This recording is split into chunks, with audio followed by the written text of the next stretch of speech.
Joe, it's fantastic to be here with you. I've been obviously following you online for a number of years now, and I've kind of seen the highs and lows of your journey.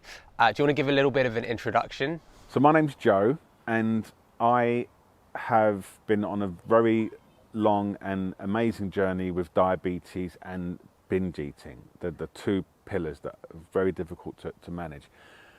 I used to be a banker. I used to work for Goldman Sachs, and that in itself is quite an amazing story. But I ended up at Goldman Sachs, and over that period of 8 to 10 years, I just started gaining weight over that time.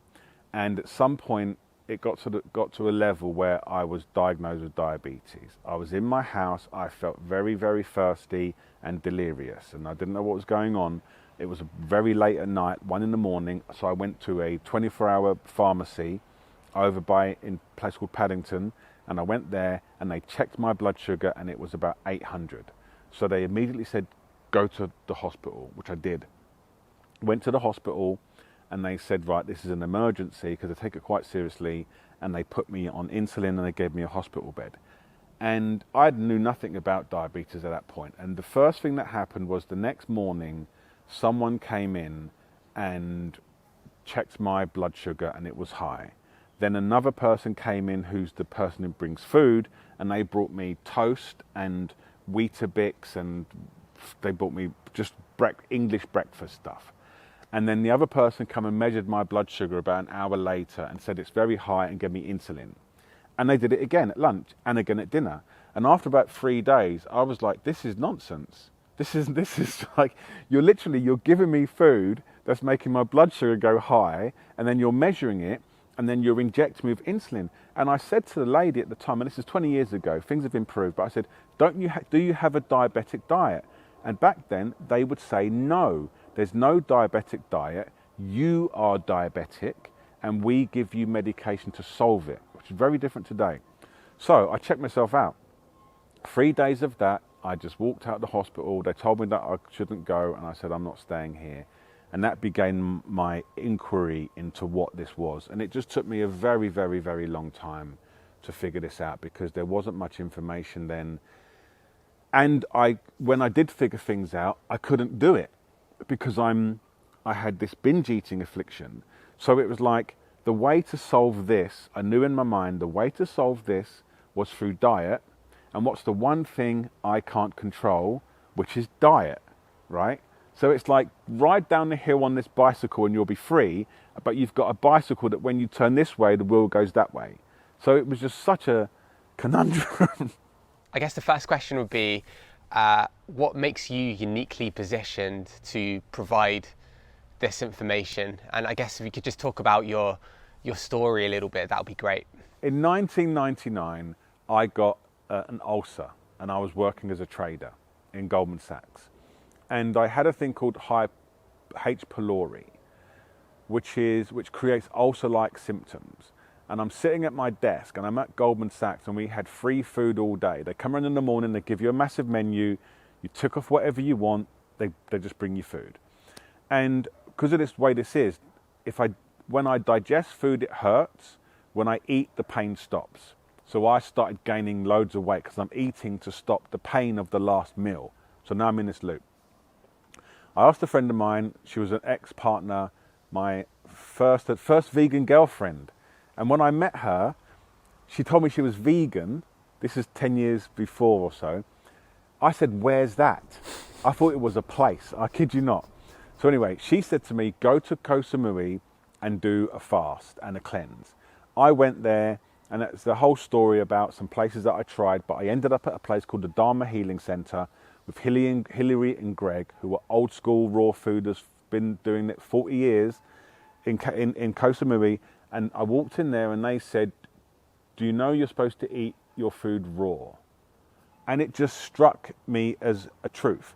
So I got into the whole raw food thing, went back to London, started looking online, found a group of people, Early Pioneer, Raw Foods, the Fresh Network, a whole bunch of people. We started all hanging out together in London and around. There was maybe 100 of us all doing raw food.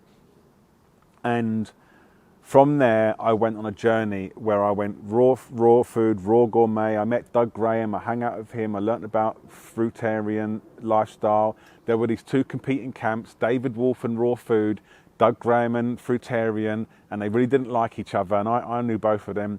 And I went through that process, and I went through almost every kind of plant-based diet and non-plant-based diets that you can imagine over the course of 20 years.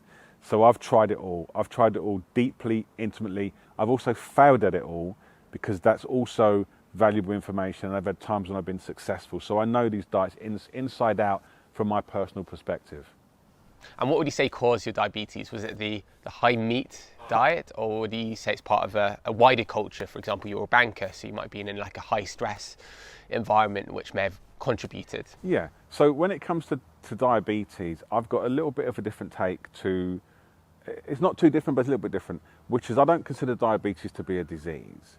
I consider diabetes, the effects of diabetes is a disease. But what diabetes for me is, in how I look at it, it's a reaction to man-made food. Right. Everybody gets a reaction to man-made food. If you took 100 people and you fed them, as an extreme, you fed them on fast food from birth, maybe 30 would get diabetes, 20 might get arthritis, 30 might get cancer, 30 might become overweight. I know it adds up more than 100, but we're all overlapping here. So these are effects of eating a plant-based diet, a small amount of which would occur if we wasn't living in this, the effects of a man-made diet. A lot of that wouldn't appear if we lived a natural diet in nature. So these are reactions. So I don't consider it a disease.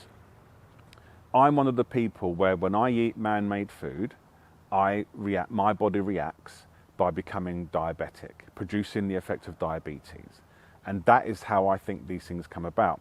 So the cause of it is eating a man-made diet.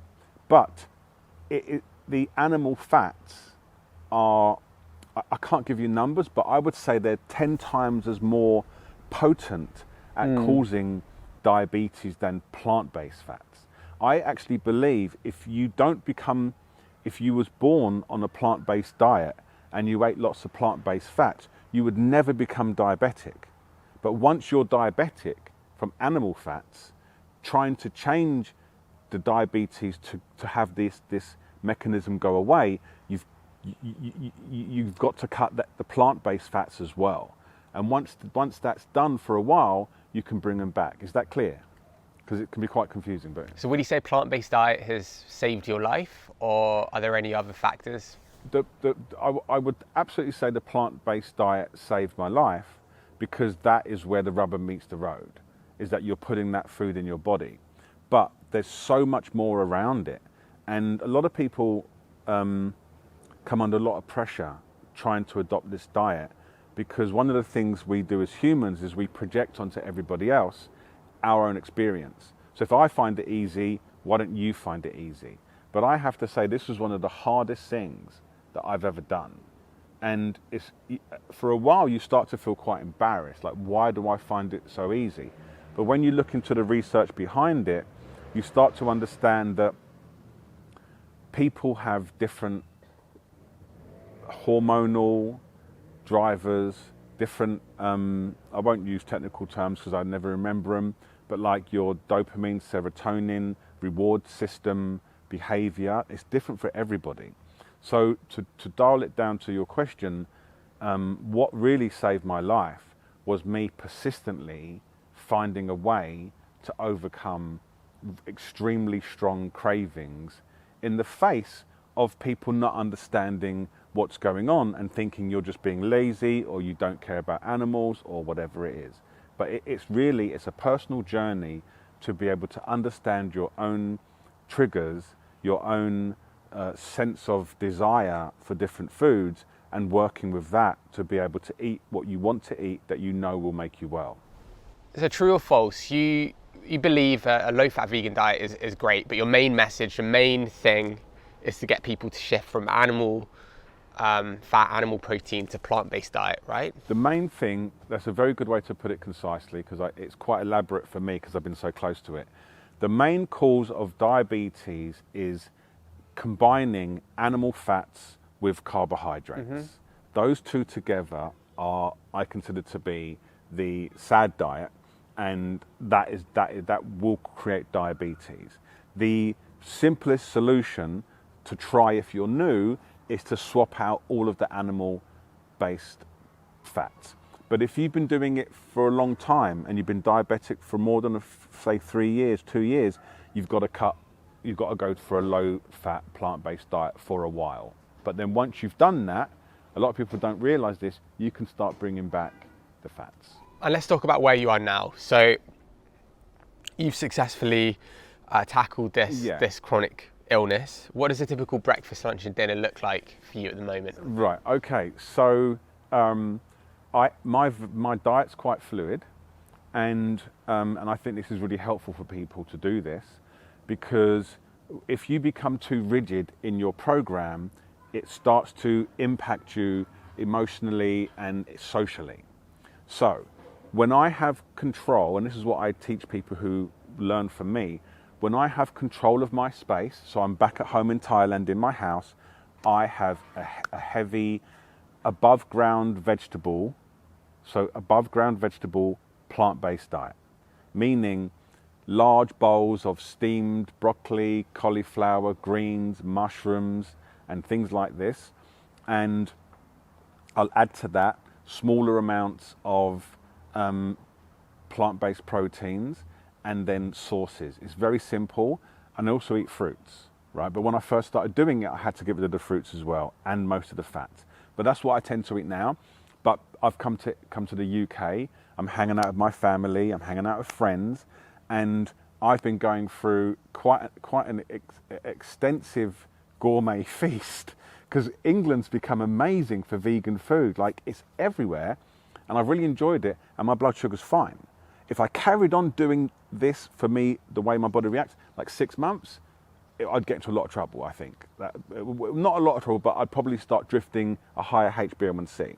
So when I control my life, I eat bowls of vegetables. They take me 5 minutes to make. I put big bowl of vegetables, sauce, and a side of vegan protein. And I call it plant healed, okay? And it's just the formula that I come up with that allowed me to overcome my addictions and overcome diabetes, which are two different things that require two different processes. So I'm just going to quickly add this in.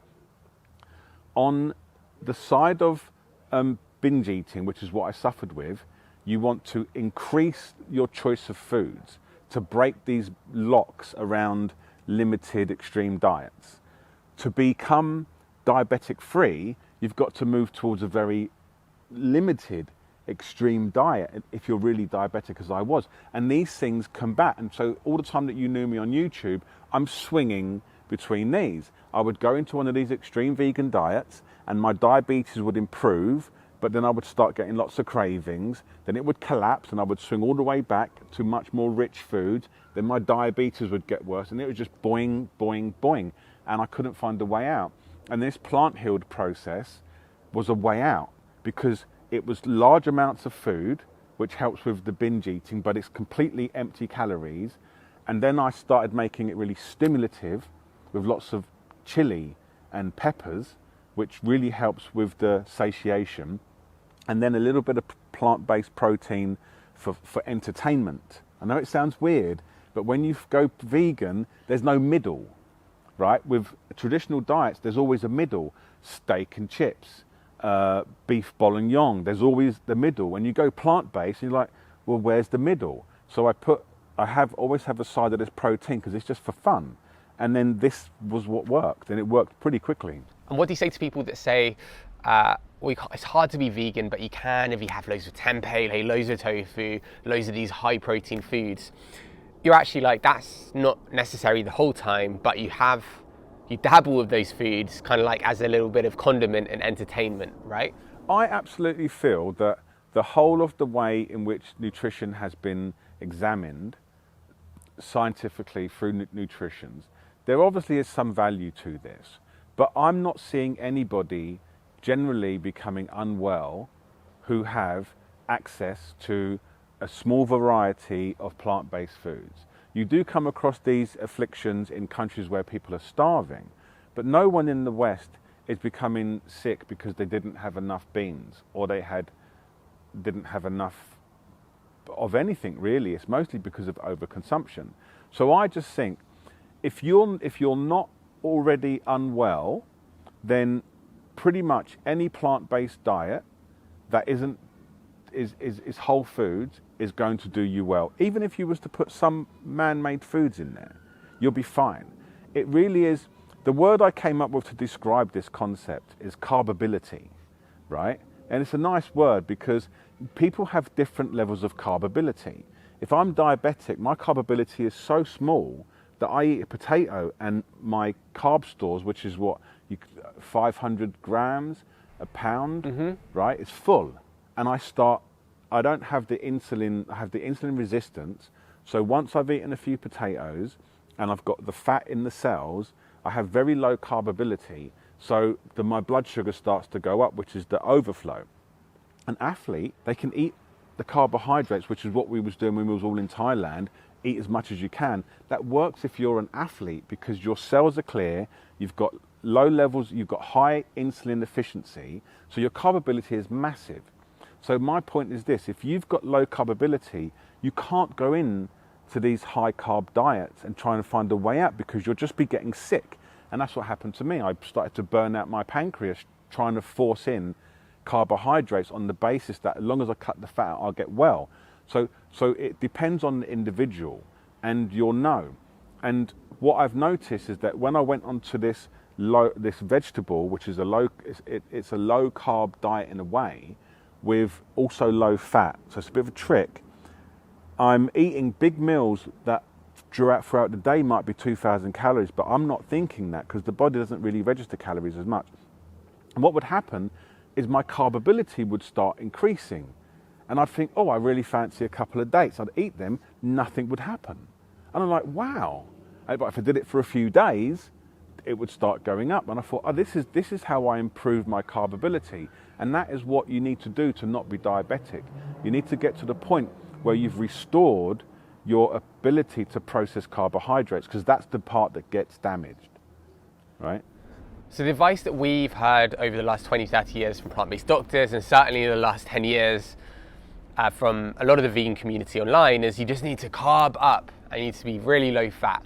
Are you saying that's true? I think what you're saying is it's more nuanced than that, right? Yeah, it's where you're at and how long do you need to do that for. This was always, the issue that we have is when people present these healing diets, they make it a forever diet, but it's nothing, everything is always changing, right? And it was like you had to become the identity of that diet. If you was, I don't know, raw fooder, I'm a raw fooder, rather than I'm eating raw food right now. If you become high carb, I'm a high carber. It was all these permanent identities, but everything's always changing. So it's just where you are and how do you get out of that, and then do some healing, and then you can start, because your carb, which was never talked about because I just made it up, well, not just now, but I thought about it, as your carbability increases, you get more ability to be able to eat carbs and fats because your ability to process it becomes better. But you can't go all the way into that, but you can have quite a nice, enjoyable, because fat's very satiating, you can bring in enough fat to enjoy it. I remember at one point there was a massive argument over an avocado, right? Because someone started adding avocado, like one or half of one, to their high carb diet, and it called ruckus. And I do that all the time, right now. But if I notice it's not working, I'll simply. So to answer your question very clearly, no, there is no permanent way to eat that you need to do to fix this. You need to look at where you are and what do you need to do to heal your diabetes. And one thing I'll add to that, when it comes to this reaction that people have to diabetes that I spoke of earlier, that I call it a reaction, every human, and I never remember names of anything, it's not my thing, but people can Google it. There is a scientist in the UK who did studies on diabetics, and he discovered that every diabetic person has a point, a fat percentage above which they become diabetic, right? For some people, it could be 350 pounds. So they might never trigger the diabetic response. And some unfortunate people who are type 2 diabetics but lean, their trigger to become insulin resistant could be 170 pounds, right? But once you get below that, the response stops happening. I've discovered for me, it's about 220 pounds, which is why I'm 220 pounds. Because once I stop being diabetic and then come to England, I'm having a yummy time. But to be even more safer, I'd probably want to get below 200 pounds. So it's that line. And most people might not, you can't really predict it, but you'll notice it. So do you think weight status is the most important thing then in terms of tackling type 2 diabetes? Because my understanding of it was people can be obese and then they go on a certain protocol, intervention, diet, and then they can still technically be overweight but have massive success reversing or tackling their type 2 diabetes by removing a lot of the fat, specifically animal fat, from their diet. But are you saying actually, whilst that is kind of true, weight status being like normal weight is the most important thing, or are both important? No. So it's two separate things, and both can be true at the same time, right? And I agree with both of them. So I got my diabetes under control at around 235. It started to feel like it was easier. I've even got it under control sometimes at like 250 pounds. So I was quite surprised that I could get my diabetes looking better while I was still technically obese, right? What I'm saying is that when you get below the level of which your diabetes isn't being triggered, you can eat pretty much like high fat, high carb diet, like someone who's not diabetic, and sort of be okay. I don't recommend it, right? But I didn't have Christmas because I was in Thailand. I had Christmas just now in Newcastle with my brother's family, and I was eating everything. And I checked my blood sugar every day. It was never above 5.1. I was having, because UK vegan food is just mental, I was having vegan cheesecake, vegan biscuits, vegan milks, oat milks. I just like took off all the brakes because I think it's very good emotionally to do that with your diet. Nothing happened because I'm no longer above the level of which I was diabetic, and I didn't even put on any weight. Yeah. Which, if I was back at 280 pounds, 260 pounds, I would have put on 20 pounds that week, easily, because the insulin goes high. You can't process fat when you have high insulin, and I'd have ballooned out. But once you get down to lean levels, whatever your lean level is, you can start breaking rules. But it's kind of dangerous. You don't want to do it too much. You still got to be responsible. But there is a level, so both are true. There's a level below which you can get back to eating normally. Don't recommend it, but you can. And if you're very obese right now, you might be able to just cut the fat out of your diet and wait a while, and you'll start to see your blood sugar improve even while you're still obese. So both are true. And so can you just talk about what happened then when you were diagnosed with type 2 diabetes? Because I remember I started following you in, I think, 2013 or 2014 when you were in Thailand, but you'd had diabetes before that. So if you could just talk about your journey a little bit, that would be great. So one of the things that was important for me with the diabetes was I didn't want to take any medication. And because I was dealing with both diabetes and binge eating, I know myself, and this is what takes a lot of courage. I know if I was given insulin, I would literally eat to the max and use insulin to cope, right? That's what I would have done. So I refused any medication. So I needed a replacement for insulin. And I came up with the idea of using cycling. And I was in Goa, which is not somewhere where you can ride a bike.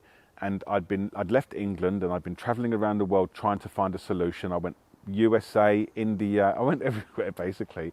And I'm in India and I asked this girl, where can I go where there's a flat, warm city that I can ride a bike? And she said Chang-Mai. And I'd never even heard of it. I was always going to Thailand to the beaches. I looked it up, I thought this would look great, and I started booking my flight. And while I was doing that, I saw that there was a cycling and raw food festival in I was like, this is destiny, right? So I booked it, 2014, I went to Chang-Mai, and the initial reason was, I knew if I could ride around on a bicycle between meals, it's just going to make my life a lot easier. And that's why I ended up in Thailand. And then I just discovered it was great for fruits, great for vegetables, and it was just a nice place to be. So that's how I ended up being there. And how long has it taken for you to understand what's the actual way you can heal your type 2 diabetes? Because this has been a bit of a journey, right? Okay, so when it comes to learning about your own diabetes, you're in it for life. There is no breaks, there's no days off. You are in it for life. It's waiting all the time to create harm. But I started to look at it that this is the greatest coach and teacher I will ever come across, which is the duality of binge eating and diabetes. Because if you don't sort the binge eating, you're going to die. It's not a vanity game. This isn't about, I want to look better. This is, if you don't do this, you'll be getting amputated at some stage and then you will die of a heart attack, 100%, right? So I just decided that this was going to be my coach for life. And so it's taken me forever to do this. It took me 15 years to even understand what I had. Because they don't know. They don't know. They know a bit more now, but 20 years ago, they don't know. And it's taken me all of this time to figure it out myself, because you don't really get, there is a lot more support now, but there wasn't at the time. So it took me about 15 years, even just to begin to understand what was going on. The solution I ended up coming at was a combination and an improvement for me on everything I'd ever learned. And what it was is I needed to have food that I could eat a lot of. So I went for vegetables, because vegetables are the bulkiest, lowest calorie, lowest carbohydrate, lowest sugar foods. Above ground vegetables. This is the phrase that I arrived at.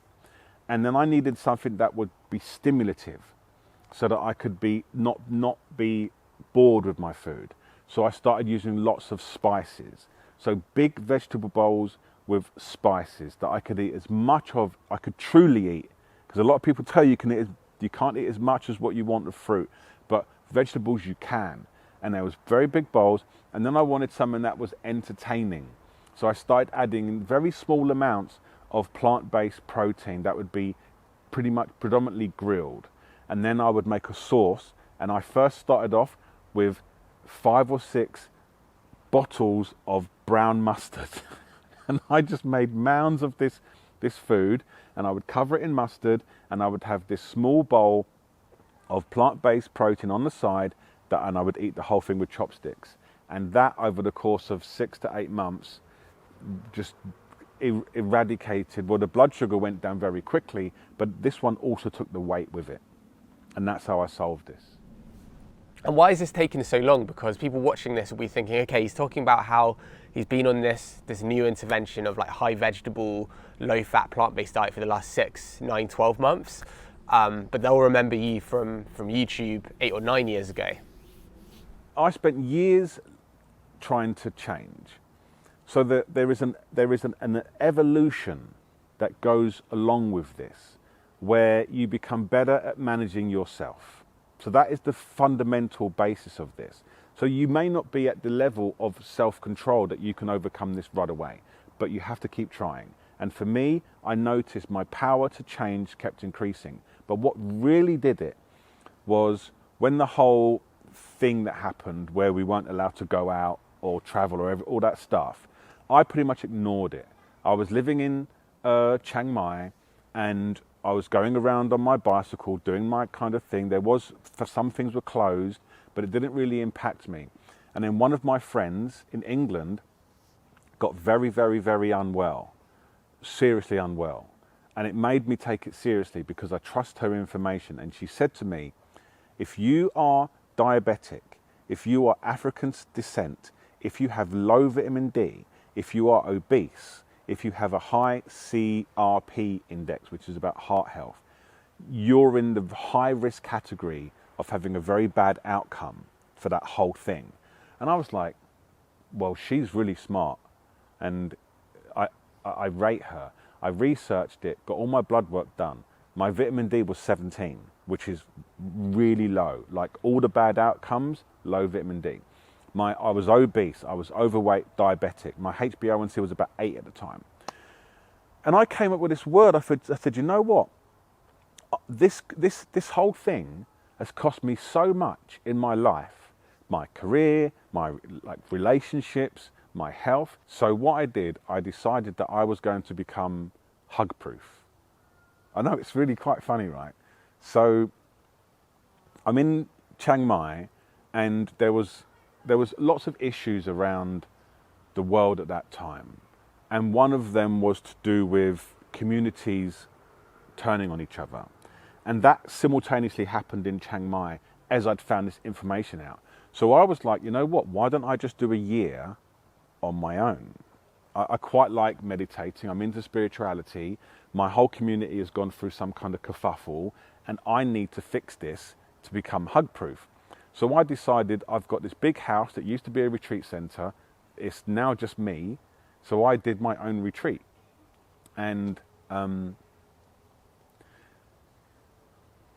first 6 months, it didn't work, right? Because I'm trying to do the whole fruit thing, or high carb, or all this kind of stuff, and it's just not. I'm gaining weight.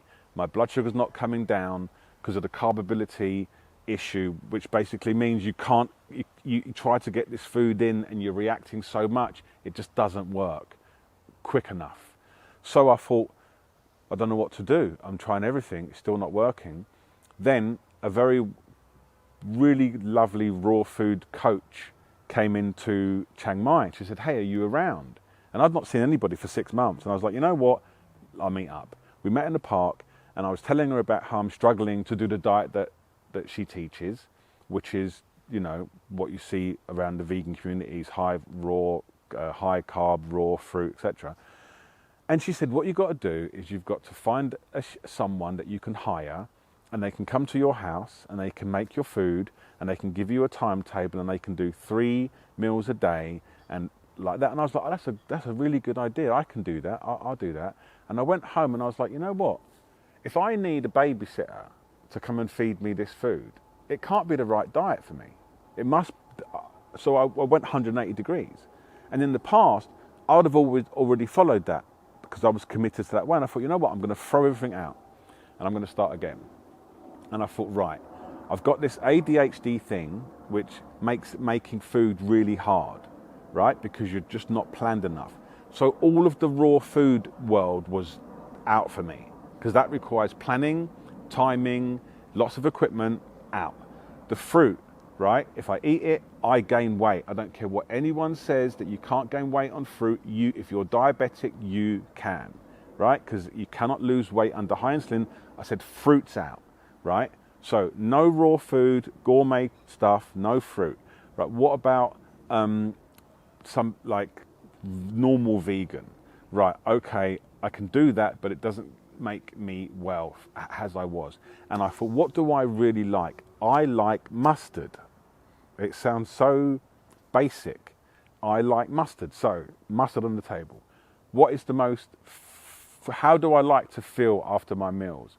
I like to feel full. So, broccoli, cauliflower, aubergine, tomatoes, courgettes, everything like that. And I bought, it's really radical, I bought a steamer, and I thought, okay, that's worked. And I started off with a bowl, it looked like a horse's trough. It was so big. And I would fill it with this. I thought, right, it's not quite enough. What else do I need? Okay, I need something that's stimulating, because these other foods, when you're hunting serotonin and dopamine, which I'll talk about a little bit in a bit, most people who are in some kind of addictive process, they're having very low levels of serotonin and dopamine, and they're hunting it. So when you're hunting that, you keep getting drawn back to the most stimulative foods. So I thought, what can I do instead of that? I'll make it really spicy. So I started getting Korean chilies, and then I started getting things like nutritional yeast and pepper and taco seasoning and anything I could find that would give this mound of vegetables a kick. So that would go on top. And then I'm eating it, I'm like, right, I used to like eating animal foods, right? I used to like eating meat and burgers and stir fries and this kind of stuff. And I thought, well, that's why I can't do the fruit diet, because it's so unstimulating, because it's our natural diet, our pure natural diet is fruit. It's so unstimulating, but it's too much of a jump to go to. So I thought, what can I do to make like foods that I used to enjoy? I started off with tofu, chuck it in a bowl, put some marinade on it and air fry it. Then I thought, wait there, I'm in Chiang-Mai. You can get mushroom meat here. So I started going to the vegan shops and buying like 5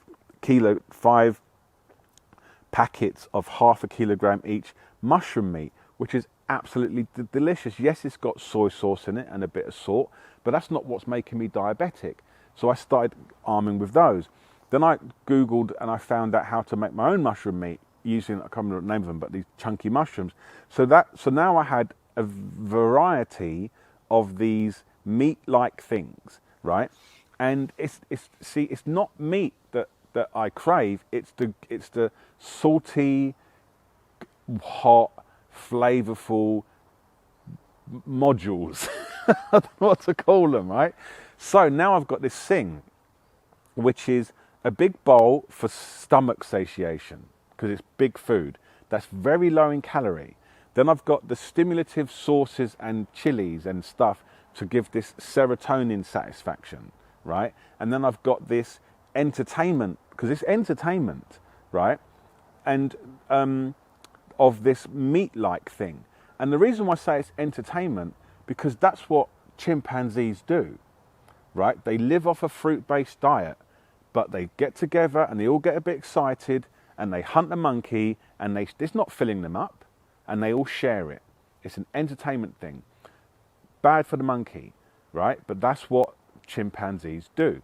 And I was like, right, I need that there. So now I've got this bowl and it's 3 circles, one big one for the vegetables, a little one for the sauce, and a medium-sized one for the protein. And I just started doing that. And what happened was very interesting. The bowl started off like that big, right? A full salad bowl. And over a period of time, they started doing that. Why? Because I'm hitting all of the nutritional requirements and everything's calming down, right? And it just shrunk to regular sized meals. And I started having that 3 times a day. My blood sugar went completely normal. My HbA1c went down to 5.1 was the lowest. And at that point, I started adding in little bits of fruit. And I started having sometimes fruit for breakfast instead. And there was absolutely perfect blood sugar. And I guess your message, correct me if I'm wrong, but it's morphed from, over the last 10 years, high carb, low fat, kind of plant-based diet, to now high vegetable, and that's the focus, low fat, plant-based diet. And it's this shift that's transformed your life, right? So yes, from the perspective of where I am right now, what got me out of the quagmire of diabetes was a low fat, low carb diet, right? Because above ground vegetables are low carb. It didn't work if I put in sweet potatoes. It didn't work if I put in rice. It didn't work at first if I put in too many beans. So I was so diabetic for so long that I needed to do something that would allow me to not eat carbs and also to not eat fats, but be full. And it worked. So to clarify this, the biggest myth was that everybody has the same metabolism. That is where I think the biggest confusion and the biggest harm is done, by telling people to eat as much as you can, because some people that can be damaging and some people it doesn't even touch the sides, right? So for me, it was extremely damaging because my metabolism was so destroyed that eating as much as I want would always make me very diabetic. So this, to clarify, when you're that deep into this process with diabetes, this, what is quite extreme, diet is what's needed. But what the point I want to emphasize is, as you start to heal, as you start to increase your capacity to consume carbs, as you become less fat in the cells, the more fat you can have in your diet, the more gentle it becomes. So you're not stuck on this thing forever. You've got to use this as the way out. Imagine that it's like this. We're all in different areas of this garden. And someone is here and they just walk out. And someone is in the bushes here and they just walk out. I'm literally behind that, right at the back, behind all these woods. I've got to find a different way out. But once we're all here, we're all here. And that's what it is. The whole problem with the diabetic vegan movement was it's being sold as one process for everyone.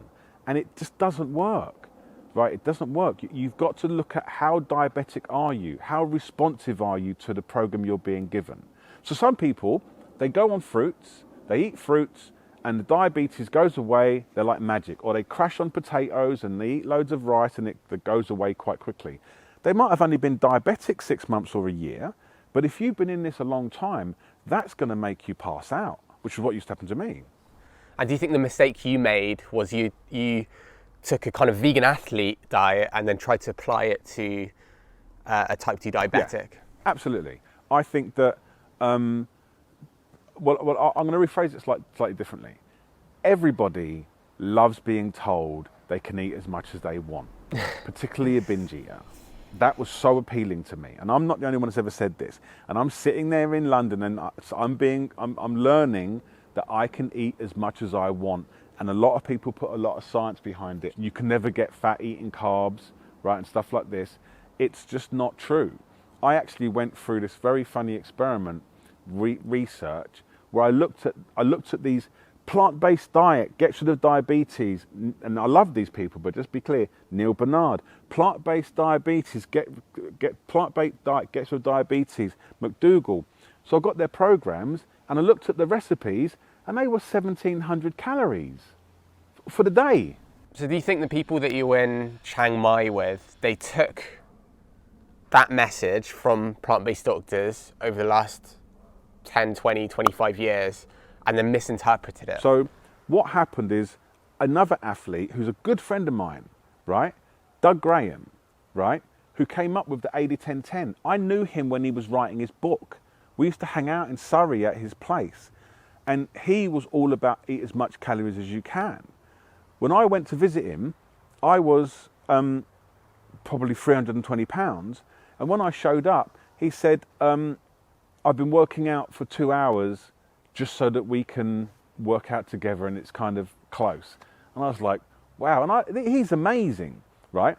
And his program does work if you are an athlete. But most people who aren't athletes, like myself, we take the good part of it that we think is good to eat as much as we can, and then we don't move, right? So I had to make it more realistic. I'm not going to go and run for 2 hours and so I can have a kilo of rice. I'm going to look, and I saw it in Chang-Mai. People are like eating like athletes, and only the athletes would actually do anything. And most people are sitting around in the park going, I can't wait for the next athlete meal. They're not doing a thing. So is the following true or false? Because word on the street, the rumour is, when everyone in Chiang-Mai every morning used to wake up, cycle to the top of the hill and then have the meet up at the top of the hill, you put your bike in the taxi and then got a lift all the way to the top of the hill, had the meet up and then cycled down. Is that true, or am I making that up? Okay, that's not quite true. It was a bit unfair that they said that. So what was happening is I used to cycle up all the way. It would take me 2.5 hours to 3 hours, right? And I weighed twice as much as those dudes, right? So I was like 300 pounds, they were like 150. So I worked out, so what would happen is when I would get to the top, they'd all finished. The whole thing's ended, the party's finished. And I thought, you know what? It only takes them an hour to get up. So how far do I have to get a taxi up for it to take me an hour? So I started getting a taxi halfway up so that I would start when they're down there, they would all pass me and I would meet at the top with them. And I explained to them, I weigh twice as much as you. So I'm burning the exact same amount of calories for you to go twice as far, right? But in that community, everything was an opportunity to take the most negative view of that. So that caused a lot of heat. But yeah, I did do that, and I'm totally proud of myself for being so ingenious. And over the last few years, there's been a few influencers and people that have struggled to stick to a plant-based lifestyle. What would you say about those people? Over the last 10 years, I've seen many, many people come out and say, I'm no longer eating a plant-based diet. And then they give a whole bunch of reasons that blame the diet. And I sit there, because I'm so intimately aware of the struggle with cravings, I sit there and I see people who have succumbed to cravings. I'm not saying they're being disingenuous. They may actually believe the reasons. But I've also worked with a lot of addicts, and one of the key things that addicts do is they lie to themselves. I'm just going to have one. I'll quit tomorrow. This is the last time I'm doing that. So when you go onto a plant-based diet, you may have a high level of motivation in the beginning, but you've basically gone cold turkey on your cravings. For some people, their love of animals is so high that even in the face of those cravings, they will never turn back. And some people have lower levels of cravings. But the longer that you do it without a really strong reason, the more you'll face these cravings, and you have to solve them. And if you don't, it's going to start with something like, I'm going to make a joke, I'll just stand next to an egg. Or I'll look at a fish. Well, I'll just have a little bit of fish. I'll just have a little bit of egg. I'll just try that one thing at the barbecue because I'm feeling a bit weak and I need iron. So you just start searching out excuses. It's almost like if someone went from cold turkey smoking to breathing oxygen and they're saying, oh, I just need a little bit of nicotine just to get me over this little bit of stress. And they take it and they get a boost. So what happens is that when they have that old animal diet, the first thing they get is stimulation, because an animal diet is more stimulative than a plant-based diet, and that stimulation feels good. Billy Connolly, the comedian, he says, when I gave up alcohol, it was horrible, but when I had that first drink, it was amazing. And alcohol's a poison, and it's the same with these foods. When you've not been having it for a while and you start craving it, when you eat it, it feels amazing, so it satisfies all your excuses. And the last thing I say on it is that because the addiction to food is it's like a quasi-addiction, and you have to eat, it's so fluid that it's not clear. If I'm smoking something very strong, I know when I've gone back. But with food, you've not gone back, you've just gone back to a different club. And all of these groups, all the doctors, all the hospitals don't think they're addicts. Nobody thinks they're an addict. So you've got to become so self-aware that, oh, I'm doing this for addiction. And when you do that, you can stay plant-based. It's got nothing to do with the nutrition and there's something in this and that, and it's none of that. It's just you got a craving and eventually you gave in, and that was it. And there's nothing wrong with that, but most people don't like to admit that, particularly when they're influencers. They want to come across as winners. One of the weird things I did on my channel is I got a following by losing. Right? Most people, they want to be a winner. So they can't turn around and say, I failed at a vegan diet because I had cravings. They have to say, I found something better. And there's one dude out there, I'm not going to say any names, but it was really funny. But what I noticed, whatever diet they was doing, that was the diet. Like the best thing ever. The best thing ever, because they need to come across as this. So those two things together, to be seen to be winning, so turning cravings into a win. That's all it is. And what would you say the lowest moment has been over the last 10 years if you had to pick like one thing or one event? I don't have low moments. I'm not even. I know no one believes me, but I think it's all been incredible. That's why I did this, because I think that every single moment in life is an absolute gift, and I don't say that lightly. And what would you say the highest moment has been over the last 10 years? I guess it's been in the last 12 months when you've successfully reverse your type 2 diabetes, right? So I'm going to give you a slightly different answer. So I don't really have high moments either. It's all equanimity. So what I'm going to answer you instead then is not what's high and low, but what has been the most challenging, because I think I can give you a more interesting answer. The most challenging was this infinite frustration of, if I eat for diabetes, my binge eating starts, and if I eat for binge eating, my diabetes starts, and not knowing what to do, and having a whole audience telling me what to do, but no one really looking into the situation. So I felt really on my own. It's like I'm being ridiculed at some stage for these things. Why don't you just do this? Why don't you just do that? Binge eating, people were even saying binge eating doesn't exist, you're just being greedy. Some people were saying diabetes doesn't exist. And I'm sitting there watching this thing, and I can't figure it out.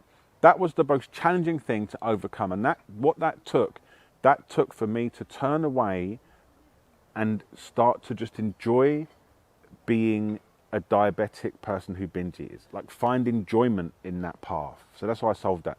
The high was when I came back from that meeting with my friend, and I realized, I mean, if I need to get a babysitter to feed me, I'm eating the wrong food. That was liberation. That was like, I can start from again. And I threw out everything I'd learned up until that point and looked at me. Because your biggest, people often ask me, or I see people saying, can I eat this? Can I eat that? Can I eat this? I'm like, look at your meter. Because you can't say whether, like, can I eat this on this program? Can I eat that on this program? I say, it's not the program that's going to tell you that. It's your blood sugar meter. And some people they do great with sweet potatoes. Sweet potatoes for me, it just might as well be a bag of sugar. They're really great. Not anymore, I can eat it, but at the time, they were like a bag of sugar. So you've got to focus on yourself. So the biggest liberation for me, the biggest high from a practical standpoint, was just discovering it's all in the bin, and I'm starting again with a bottle of mustard and a bowl of broccoli. The biggest tip I can say to anyone who's on this path is you have to be really courageous to commit yourself to enjoying your life exactly as it is. You can't keep projecting into when I'm no longer diabetic, or I hate being a diabetic, or I hate being overweight, or I can't do this because I'm too fat. I started a detox company when I was 320 pounds called iDetox Holidays, right? And I took athletes running in Cornwall. I was massive, and I did that because a bit before then, this was about 2008, the big change for me in this whole process was I committed to enjoying my life as it is. And that is what fuels this, because if you treat it as an affliction, you will burn out, right? But if you treat it as an adventure, it just keeps giving. It keeps giving. And that was the change for me. So you have to embrace that you're diabetic, or if you're a binge eater, you have to embrace that, and you have to treat this as an adventure and a puzzle that you will solve and enjoy it.